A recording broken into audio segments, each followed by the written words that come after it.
Spyro the Dragon for the original PlayStation was one of the first games I ever played. The original trilogy is still absolutely fantastic and really solidified my love for cartoony platformers. Now, betas and prototypes are a really interesting conversation because it's really not that often that we get to see them in action. Especially when you really enjoy the final version of a game that hits store shelves, these early builds can really give a fantastic, more tangible look into how the game was developed and changed over time. It's always really awesome and exciting when these lost game history relics are uncovered. You'll often find some cut content that's missing when compared to the final game, or even little bits and pieces that the devs never expected anyone outside of the studio to ever see. But game preservationists will not be stopped, my friends, so we have access to several early builds of the original Spyro games. Today we're taking a look at a particularly interesting prototype from the last classic era Spyro game, Year of the Dragon.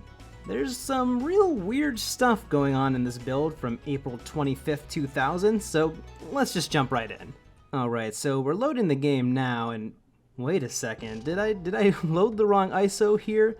No, actually it looks like the early versions of Spyro 3 used Spyro 2's intro, presumably because Spyro 3's intro wasn't finished yet.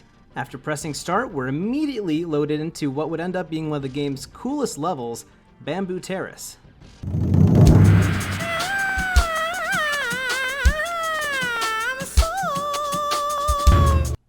Hello? I don't know exactly what, but this really loud singing lady freaked me the hell out when I first started this thing up. Like, why is she so loud here? Yeah, I know there's some voices in the background of the song, but I do not remember this.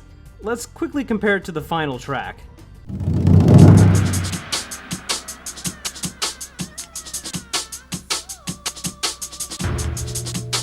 Okay, so you can hear this lady's voice, but they definitely mixed in her voice a lot better and made it a lot quieter and more subtle. No wonder this was so weird to me. Playing around, I definitely noticed some unrefined aspects, some enemies look a good bit different, animations are definitely incomplete in some spots, and there are no voices to speak of. Get it? because they can't talk. The frame rate and sound are also crusting up like crazy, but I think that might be because the emulator I'm using probably isn't very compatible with an unstable prototype. Just a theory. Yeah, I've watched some other people's footage of this prototype, and it's definitely supposed to be a good bit smoother than this at least.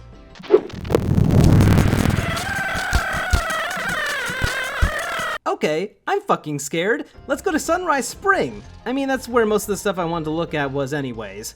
Let's go to Sunrise Spring. Let's go to Sunrise Spring. I said I'd like to go to Sunrise fucking Spring! It was then that I realized that I could not access Sunrise Spring. Because good news, guys, apparently you can't reach Sunrise Spring through normal means in this prototype. Hooray, video ruined! This totally isn't my fault for not looking into the prototype further before starting this video. This is completely Insomniac's fault. How dare they screw this up for me? So anyway, I found out that you can apparently access Sunrise Spring via some memory modification, which while I know nothing about things like that, I was willing to give it a try with some instructions, but I searched high and low and couldn't find any instructions on how to do it. So, no janky Sunrise Spring for me. I really just wanted to experience the weird shit that happens in this level for myself. But instead, it won't be quite the same, but let's just take a look at it instead. Credit goes to HWD 405 for their awesome footage, and their quite frankly amazing work to give us a look at even more of what this prototype has to offer. If you want to check out all of his footage of the prototype, it's really interesting, and the link to his videos will be in the description. Okay, looking at Sunrise Spring, I can totally understand why Insomniac blocked off access to this level. In comparison to the levels accessible in the prototype, this one is even more unfinished. But poor little Spyro also becomes a horrible purple Lovecraftian hell beast during certain animations. Hey Laura, this is worse than the time some guy made me obese. So that was fairly frightening, but holy shit, there's no competition to Bianca's red creepypasta eyes stare. After you've well already shat your pants at least twice in a row, you can then talk to everyone's favorite asshole NFT salesman, Moneybags. I know NFTs didn't exist back then and he doesn't sell them, but I'm sure he would have done that if it was a thing. You don't got no money. Well, I know I don't. The devs haven't programmed any money in yet, genius. Well, if you want money so bad, why don't you head on over to our crypto cunts and dream about making millions of dollars with some other very sweaty individuals? I'm supposed to get money from you. Well, I don't have any money on me, you fat-ass bear. Just deal with it.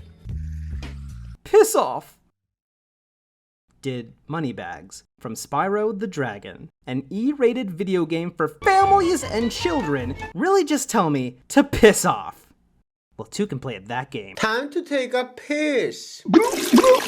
Well, moving away from piss bags, why don't we have a wholesome little chat with our good pal Hunter? Here's some crap. Hunter, no, please, I do not need the Vietnam flashback. Hunter, please, why? After escaping Hunter's terrifying vicinity, we continue exploring and find, oh god, Hunter again. What do you want from me this time? Please, please, nothing related to crap, please. Go jump in a lake. Well, I mean, as crass as that is, I suppose it's accurate. Time to drown an innocent little dragon and escape this hell world. Most of these weird lines are found in Sunrise Springs, but there are a handful of other examples, though unfortunately I could only find images on these ones. Like Bentley the Yeti, I believe is explaining some sort of controls and then saying, at some point I'll have to program that. For now, you're screwed.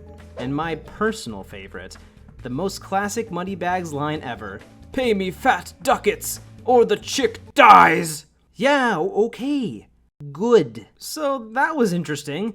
Honestly, taking a look at this prototype really did make me appreciate the hard work and talent Insomniac poured into these games even more than ever. They had to crank out a brand new, fully fledged, fully 3D platformer once per year via contract. And while I am really glad that some companies have been taking strides to cut down development crunch as much as possible, seeing how intricate the making of even a high-quality PS1 game was back in the day really shows off just how passionate and hardworking these guys were, and still are to this day. And the good thing is, if they're telling the truth, they don't have to deal with as much crunch anymore. The fact that they could go from a really unfinished build like this to a final game that plays almost perfectly within mere months, it's simply incredible. And of course, I absolutely love the fact that despite all the stress I'm sure they had to deal with every single day making this thing, they still managed to find ways to have fun along the way, and now we get to have a bit of a laugh at it too. Moneybags telling me to piss off is absolutely one of my highlights of the year, let me tell you.